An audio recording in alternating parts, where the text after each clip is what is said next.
Okay, in Module 2 of Stress and Physical Health, we're going to look at the theories on stress and then look at coping.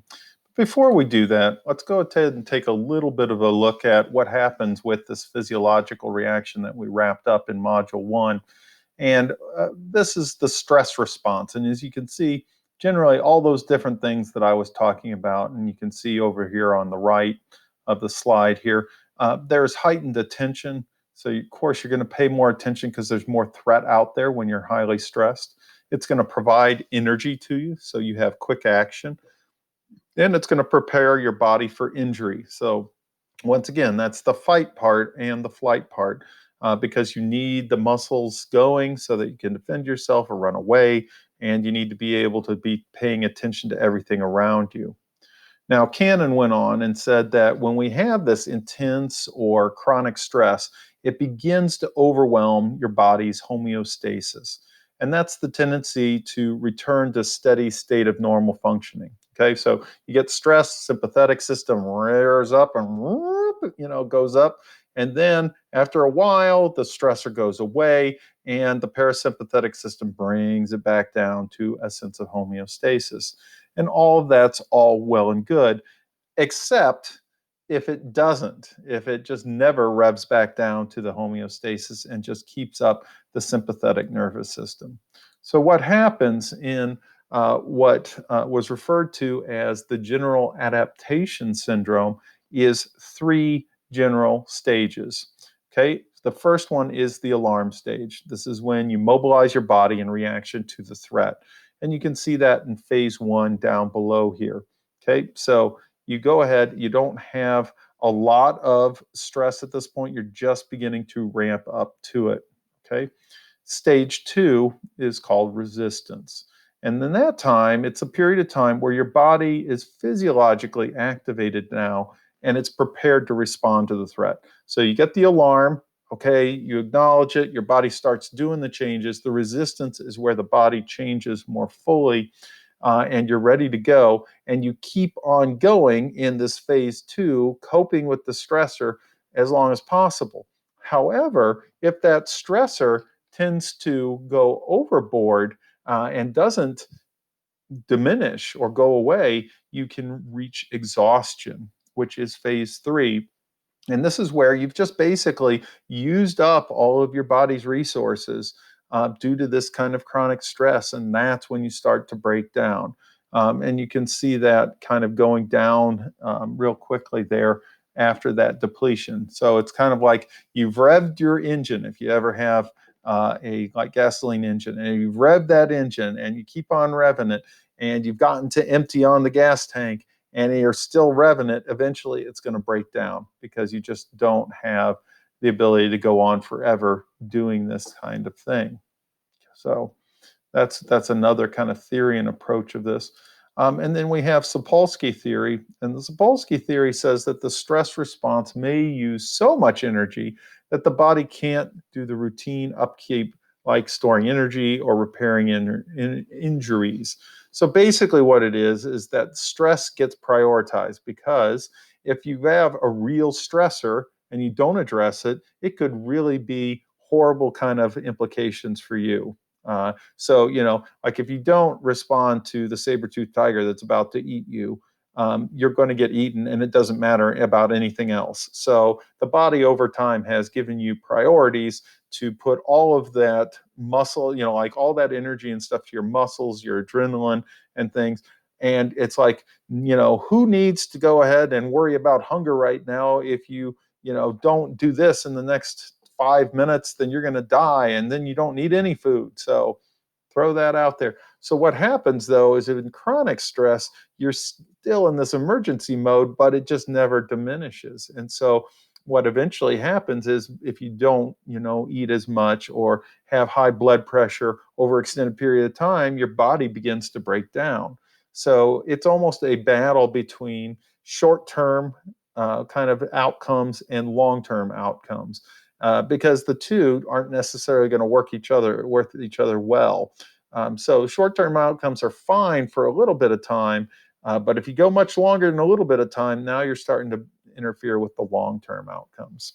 Okay, so What this means is stress can cause illness, but on the other hand, we still have the flip side, and illness can cause stress. So if you've ever been ill, I'm sure you have, that's probably stressed you out. You get behind on things and it's created more stress.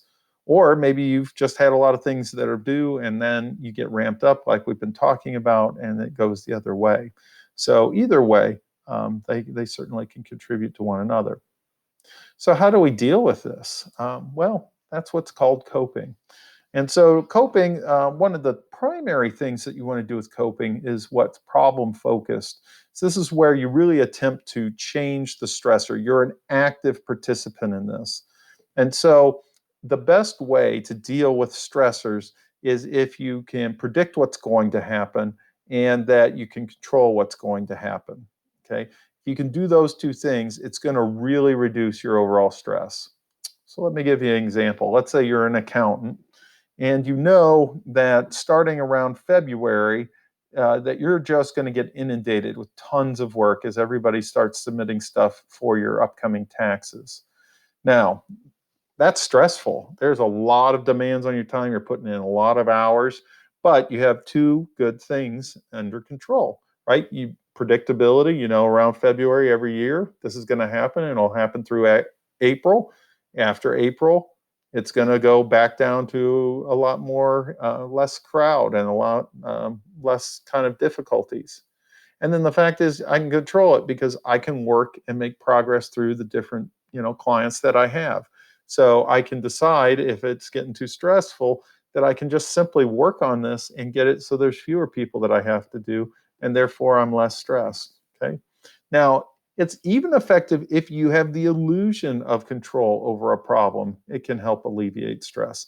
So, you don't even actually have to solve or be in total control, but as long as you believe that you have some control, it's that control that is so important because when you feel like you have control, it just gives you extra confidence and it feels like there's some power you have over things. If it's an uncontrollable sense, doesn't matter what I do, it's not going to work. Then you have to go into emotion focused coping. And that is generally more of a trying to just control how bad it's going to get, not reducing it like a kind of more problem focused approach. So, emotion focus is really trying to control your own emotions, not go outward and control your environment around you. And that's a lot more difficult. Now, there are some times that we just can't do anything else. We have no control over it. If you've ever stopped in the middle of a highway, say out on I-75, and you've been sit in an accident or something, and so you just had to sit. And it's frustrating because you don't know what caused it. You're backed up like 2 miles. Who knows what happened? And it gets frustrating because you have no control over it. Now, some people try to get control by driving off by the side, and doing all sorts of crazy things. But by and large, you just got to deal with the frustration. And so then you got to deal with your own kind of stress and how do you adapt to that. And that's what the uncontrollable situation will do, where you focus more on the emotion focused type of coping. Now, there are various outlets that we can do when we get frustrated that can help reduce some of our stressors. So, for example, physical activity, very, very good. So, if you get stressed, one of the best things is to go exercise, like those two people there are who are running. Now, repression, pretending it doesn't happen, it doesn't exist, that is a maladaptive form of emotion focused coping. And so, when you've got a maladaptive emotion focused coping and just are trying to kind of bottle it in, keep it in, it eventually is going to wear you down. So, that's not usually the most advised way to go. Um, Optimism, knowing that you're going to reach the next area, that you will get through it. That is a healthy coping style. And that gives you that kind of positive attitude about dealing with the stress. Even if you can't control it, being optimistic that eventually you will get through it really does reduce your overall stress level. And then we, of course, have religion. This is where forgiveness can be helpful, as you can find meaning in life after or either through or outside of religion. So just kind of having that faith can really help. And all of these things can contribute to what we call resilience. And resilience is the ability to cope successfully with challenges in your life, including very stressful ones. Now, one of the things that we need to pay attention to is the idea of the U curve, the stressful U curve. And this is where it's important not to think of stress as always negative. Stress is negative when it's overwhelming. Stress can be very positive and moderate or moderation. So, what you see here is with low stress levels, just think if you're totally not stressed at all, you're not going to get a whole lot done. There's just no priority to do anything. So, having no stress is not going to be very adaptive as far as your productivity.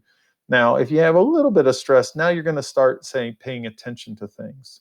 And then if you have a little more stress, you may actually do things and put the most effort you can. That's where you get your optimal performance. But if you go too much beyond that, now you start getting anxious and your performance level begins to decrease.